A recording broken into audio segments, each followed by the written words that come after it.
All right, can everyone hear me? What should we type in the chat? Type an H in the chat if you can hear me. Who's ready? Who's ready to see exactly how to sell your first Agile consulting client? Yeah, let's go. You love the new tunes? That's new, brand new this week. We're expanding the team. The Agile Career Accelerator, and I don't know if you saw my post, we may be spinning off the Agile Consultancy Accelerator. This channel may actually become Agile Consultancy Accelerator. Because I'm still very passionate about helping Agilists grow, especially like even those who don't want to like launch their consultancy. But put a C in the chat if you are ready and you want to put if you want to launch your own consultancy. Put an L in the chat. Put a C in the chat if you already have an Agile consultancy, and let us know where you're watching from today and what you might be drinking. Today I've got this one. It's the a new flavor of LaCroix Cherry Blossom. I just cracked it open. Let's give it a taste.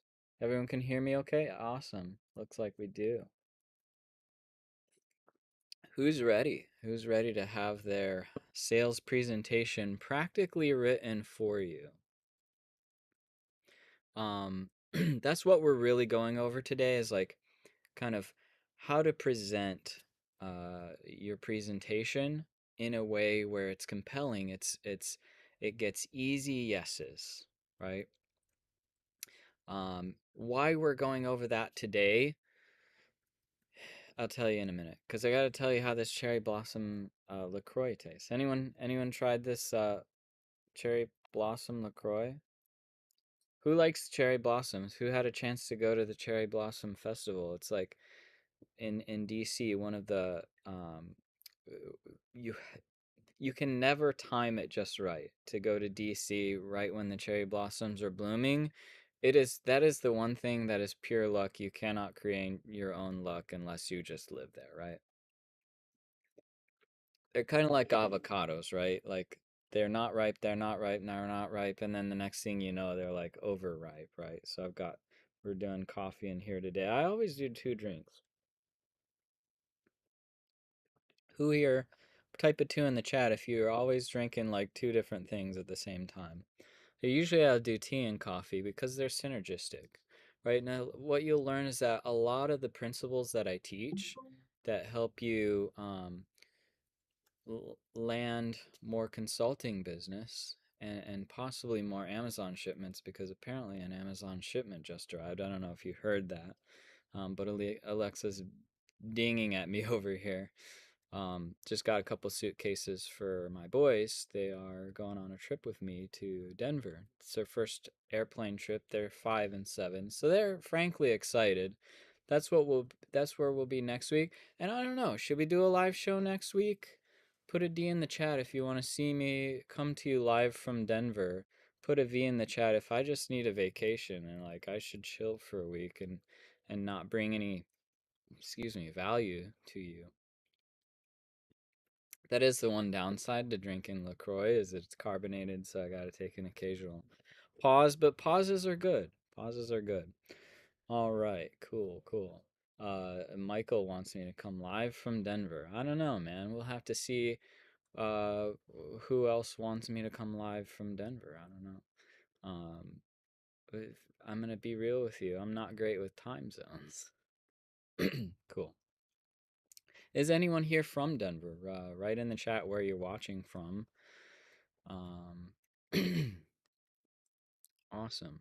Cool. So why are we talking about how to win your first agile coaching client through a sales presentation? Well, partly it's because, a lot of my clients before they work with me, they come to me and they're like, I'm trying to do this, like I'm trying to sell, I'm pitching, and like then the client is like negotiating and nickel and diming and itemizing and commoditizing and all the izings, and then the next thing you know, your eyes are zinging from all the izing, and we can't have that.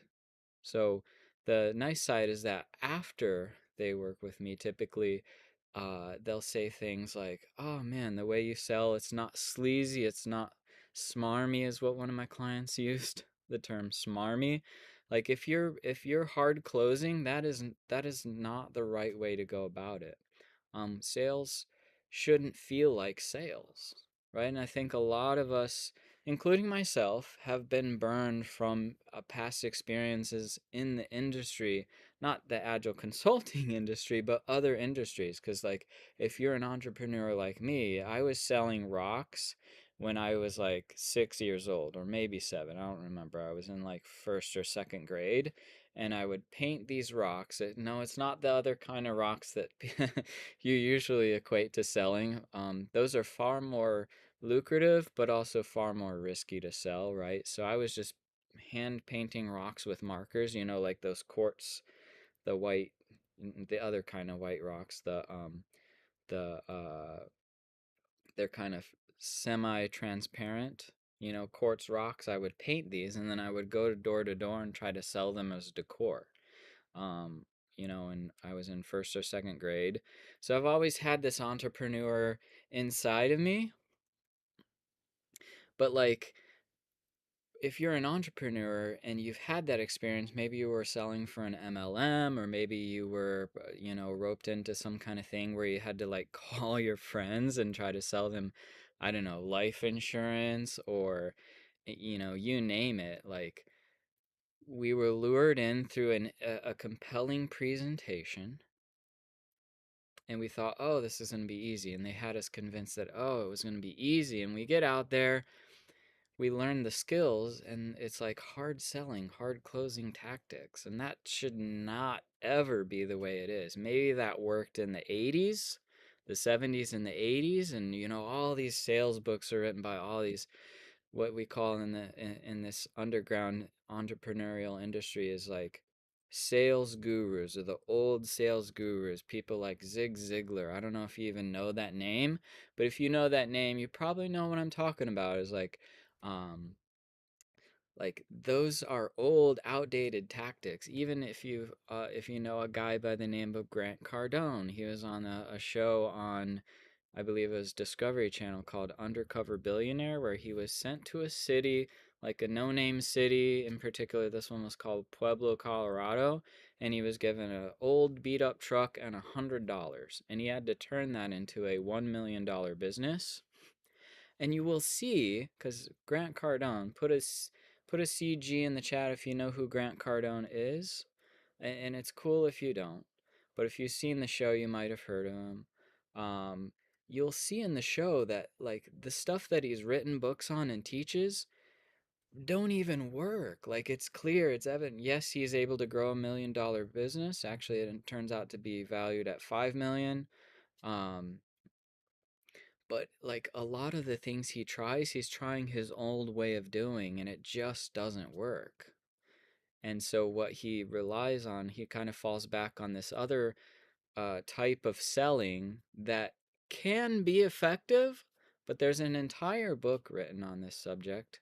It's called The Challenger Sale, where it talks about 5 different types of sales personas.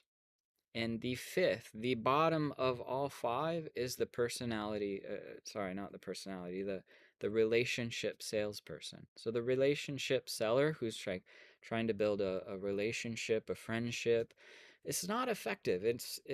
I mean, it's only so effective, right? It's the least effective of all the types of selling, right? And by the way, I don't recommend reading that book because it's talking about a lot of old tactics and a lot of irrelevant, like nothing that's relevant to what we do here, which is very expensive consulting, right? You're trying to sell uh, yourself for a year or more with a client for a very high price, more than what you would bring in as a salary working full time for that client. And if you're doing it like the clients that I teach and the clients that have had success, you're selling a fraction of your time, a fraction, not 40 hours a week, a fraction of that.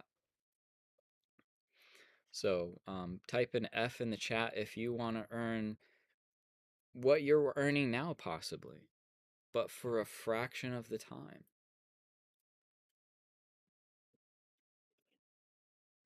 Cool, cool. How were those beats on a scale of 1 to 10? That's brand new, by the way. Like I said, we're growing our team. I think we're up to 10 now. I think I lost count, but a brand new motion graphics artist.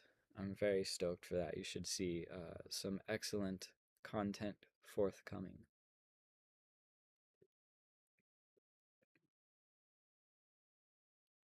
Cool, cool. All right, so it looks like some of you are familiar with those people. Dean's a cool guy too. I've not met Dean yet in person, but he's cool. There's also like titans in the industry. Tony Robbins, and I've never met him too, but I know like his number one sales guy like closed 100 million for him, and I spent a year with that person as my personal mentor, learning the skills that are practical today. Right? If you learn the skills that are practical today, the stuff that I teach you here, and I invested like well over 100 grand to learn from some of these industry leaders, titans, masters of the craft. Cool. And have had much success with them. So, how do you actually pitch in a way that's compelling? How do you pitch in a way that you get easy yeses? Unfortunately, there's no one way about it. So, what I can't do is I can't say for every single one of you out there selling agile coaching or agile transformation or whatever it is you want to sell, even if it's not any of that stuff, because what I teach works in any like consulting niche. So whether or not you're selling agile coaching or agile transformation, if you follow what I teach, it works, right? But there's no one way. There's no, like, people are out there. I've had people ask me, like, give me the cookie cutter thing. Well, there is no cookie cutter thing, right? Because here's the thing, not everyone wants cookies, right? So you have to do one very specific thing. And if you're taking notes, I'm going to tell you, write this down. I'll give you a minute, find some pen and paper, pencil if you're not too confident in what you're about to write, but take some notes, write this down. This is game-changing stuff. And it comes down to this one thing. Are you ready? Type an R in the chat if you got your pencil, pens, papers. Maybe a little, maybe you're taking notes on your phone. I don't know. Um, are you ready for this? I don't know if you guys are ready. Are we ready? Michael's just taking notes right there in the chat. Good to see you, buddy. Good to see you. Are you ready, though? Are you ready for this life-changing, game-changing advice? Because if I were to sum up all of sales, effective sales, I would sum it up as this: sell them what they want and give them what they need. Do I need to repeat that for you? Sell them what they want and give them what they need. All right, so they may want these things, but it's deeper than that. When you are actually in the effort consulting, you're going to give them what they need. And they may even forget what they actually wanted, but you got to give them what they need that's going to get them the results that they're looking for. And that's it. Like, that is the core, that is the essential of modern selling, selling to a very sophisticated marketplace, is that they're looking for something very specific. And if you're doing this right, then you are essentially kind of stepping into this authority, this trusted authority, who isn't like, so when I say sales, how it should actually look is it should look like a coaching conversation. But the coaching doesn't necessarily come from you. And that's the number one mistake that a lot of people in this industry make when they have clients on a call, especially before you pitch, right? You hear the client say something, and all of a sudden, like, It's an ego thing, I'm pretty sure. But the ego is like, oh, I want to help this person. I want to demonstrate my value by coaching them, by teaching and sharing a concept. No, that is possibly the worst thing you can do. Do not coach on a sales conversation. Yes, it should sound like coaching, but if you understand what coaching really is, it's just asking powerful questions. That's what coaching is, and you should know that as you're an agile coach, right? A coaching conversation is you asking powerful questions in a way that guides the client or the prospect in a certain direction. So, for a real coaching conversation, that's going to look a little different. A sales type conversation that's based on coaching principles takes the prospect on a certain path.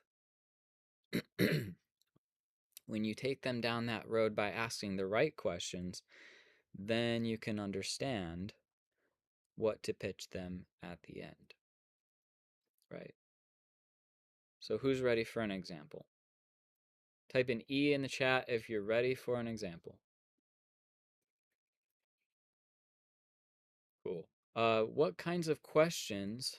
So maybe I want to make this a little more specific, but if you can type in the chat real quick, what kinds of questions are you asking your prospects? By the way, if you're new to this channel, if you're new to this live show and this whole concept, you do need to be a subscriber to this YouTube channel in order to put messages in the chat. So make sure that if you are wanting to engage and help, like I can maybe customize this for one of you here on the call, and we'll explore what it looks like to for me to actually write your sales presentation before we jump off. But subscribe, and of course hit the bell for notifications so that you never miss a moment, because we're I just hired a an effects artist. Like, we are invested in your growth. We're invested in this channel. We want to give you as much value as we can, but we can't do that if you're not subscribed. So go ahead, type well, I guess if you're typing in the chat, you're already subscribed. What kinds of questions, type one question in the chat that you have asked a prospect on a sales call. One question. I could talk about like the types of questions. Um, Sometimes it's qualification questions. Is this prospect qualified for me to even consult with them? Right? Because you have to understand not everyone's qualified. Do we not? Are you following? Do we have any questions that you're asking your prospects? I'll give you a few minutes. I'll give you not a few minutes, but like a few seconds to type in your questions. But what questions are you specifically asking your prospects when you have them on a call? That's kind of what I want to know at the moment, because then I can kind of go down a more specific path rather than being generic. Because I can give you like a generic idea, but again, that's cookie cutter. That doesn't, like, if you go out and do it, it's not going to work necessarily. Might work here and there, but it's not going to necessarily truly work. How's my voice volumes, by the way? I heard that there was a challenge. Has there been a challenge with volume lately on this show?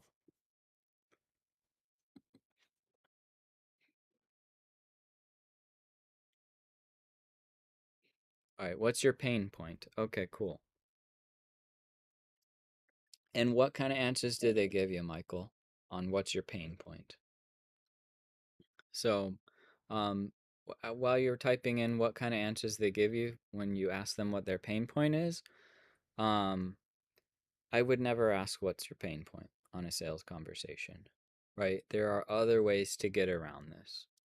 Um, One of the things that you want to do in a sales conversation is you want to present yourself as absolutely the authority, but you do this by uh like never you never do this by saying, "Ah, I'm the authority. I got all these results." Like, results-based language isn't about you saying, "I got this result and this result and this result." They don't care. Prospects don't care about you. They don't care about your results. They care about the results that they want, right? So I would probably stop asking your pain points. But what are some of the pains that they give you when you ask that question?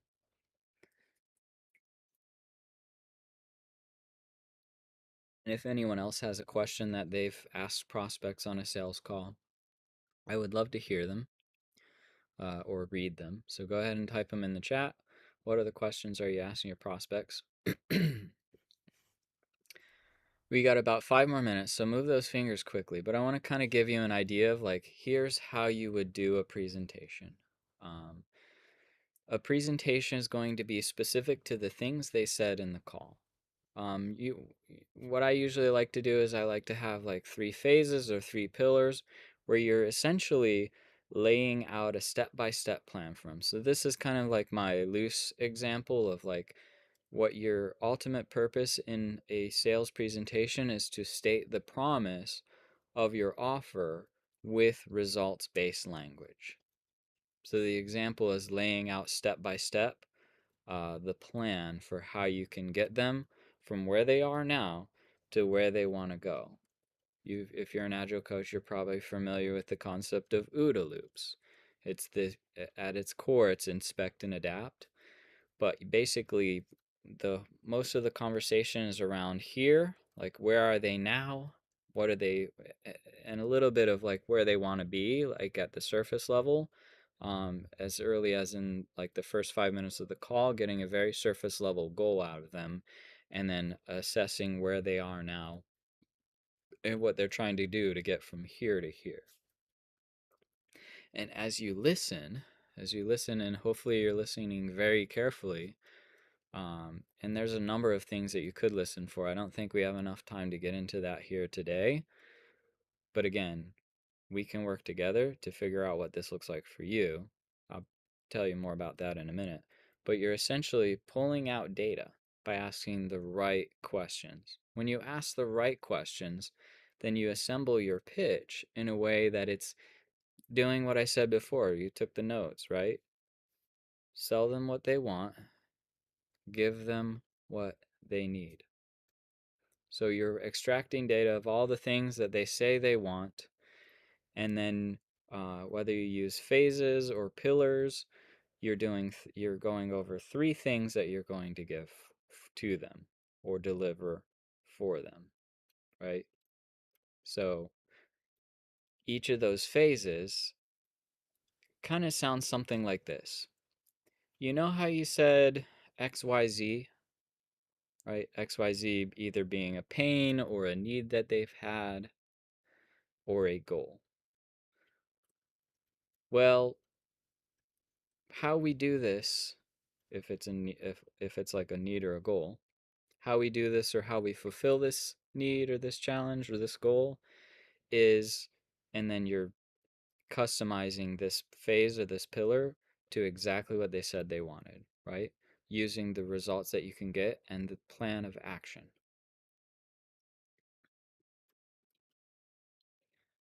Let's see. I didn't see. Joe, is low volume a need that they have? I'm not quite sure what that means.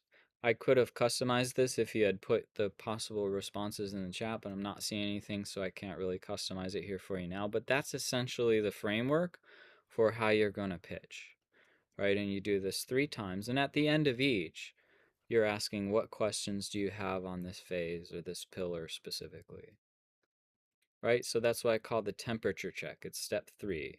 It's making sure that they're following you, that they understand, and that you're essentially checking for clarity for all of you training from the back of the room experts out there. Check for clarity. Make sure that they understand. Don't just assume that they do. I wouldn't even say, does this make sense? Because you're falsely lulling them into a possible level of ambiguity on what you just said that makes you think that they are following you when they might not. And then so at the end, you might get a think about it objection. And let me tell you, think about it objection is the worst objection to get because you don't even know what they want to think about. And the last thing you want to do is say, well, what is it that you want to think about? Because that creates what's called sales frustration. They understand that you're trying to sell them something now. If you go through this smoothly enough, it's not going to feel like a sales conversation. They're not going to experience sales frustration because they don't feel like you're selling them anything. You're just trying to see if you can help. But if you're too ambiguous during the pitch and you don't check for clarity, you're probably going to get a think about it objection. So always check for clarity. Make sure that they are following and that you're giving clarity on each of those phases or pillars or, whatever you want to call it. Okay? So step 4, go into support structures. How we're going to support you through each of these pillars, phases, whatever you want to call them, is we're going to do this and we're going to do this, right? So again, this is where it requires customization, right? What is it that you plan to provide? What are kind of the deliverables, right? How long is the support needed? Things of that nature. Okay? And then step 5 is the price reveal and close the deal, right? So price reveal, okay, well, it's going to cost X amount for all the support that we're going to give you for the X amount of months or whatever it is that you're selling. And it's always going to be value based, right? And that's a whole nother training, but that's how consultants get 250K deals, 500K deals, $1 million deals, things of that nature. Is it's value based. It's not commoditized. It's not price or hourly based, and it's not certainly not itemizing all the crap that you're going to give them. The awesome crap, but crap no less. So always price based on value. And then step 6, objection handling if needed. What are they saying? And like if you and I work together, we can go very deep on this topic of how to handle every kind of objection because there's a ton of them. There's the time objection, there's the price objection, a money objection, partner objection, or I'm not the real decision maker objection. One, make sure that you're trying to get to the real decision makers and that can be a question that's into your flow. So I know this training was super valuable, and of course, there's only so much I can say to make it useful to the whole lot of you. What I can't typically do in this context is make it specific and customized to every single one of you.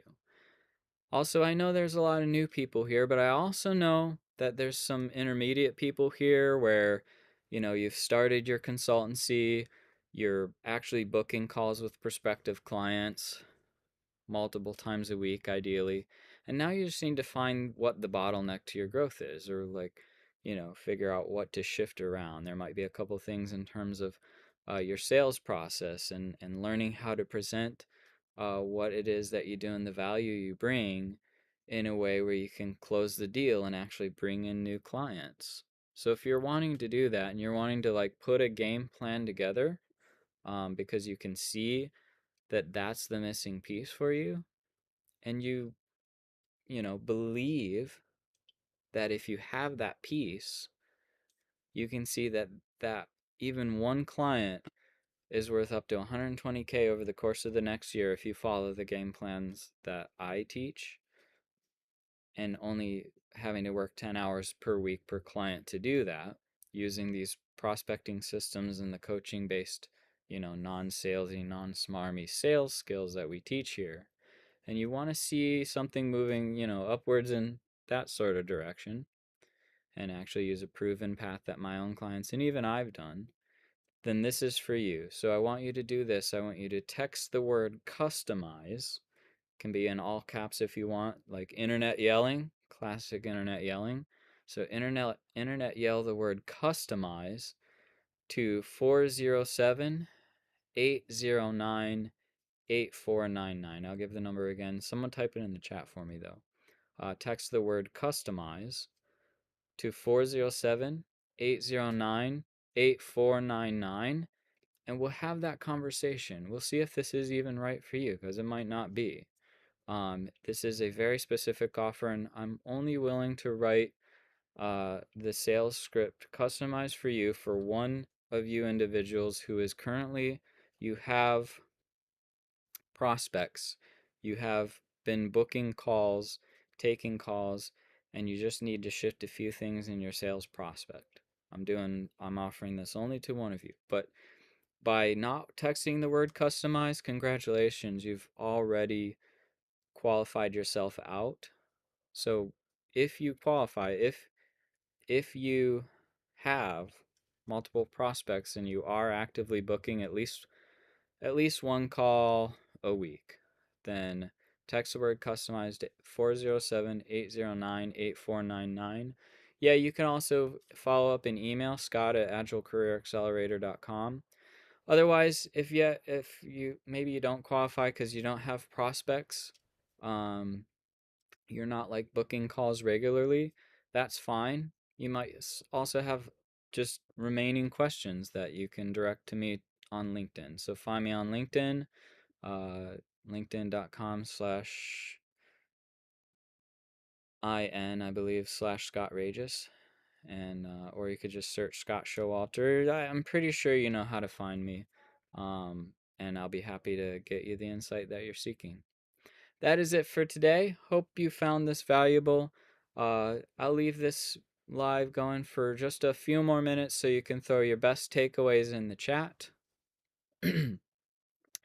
And we'll see you on the flip side.